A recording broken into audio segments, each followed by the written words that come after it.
ఒకప్పటి నా చిన్న పాండు ఇప్పుడు ఇంత పెద్దదైంది. అంటే ఒకప్పుడు 60 by 60 ఫీట్ ఉండేది. ఇప్పుడు వెడల్పు వచ్చేసి 80 ఫీట్ చేశాను. పొడవు వచ్చేసి 180 ఫీట్ చేశాను అనమాట. సో ఫుల్గా వాటర్ పట్టేసుకుని స్టోర్ చేసుకున్నాము, సమ్మర్ కూడా సరిపోయేలాగా. సో ఈ ఆర్గానిక్ ఫార్మింగ్లో చెట్లు అయితే ఇప్పుడు పెద్దగా ఉన్నాయి, చాలా పెద్దగా ఉన్నాయి. చూడటానికి ఎంతో ముచ్చటగా ఉన్నాయి. నాకైతే రాబుద్ది కాలేదు లోపల నుంచి. ప్రతి చెట్టుని పలకరించి వచ్చాను ఇప్పుడే. మనిషి ఎక్కడున్నది కూడా కనపడదు అనమాట, అంత పెద్దగా అయిపోయినాయి చెట్లు.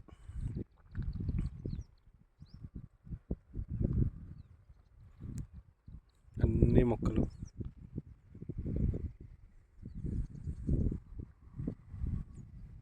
ఎంత హాయిగా ఉందో.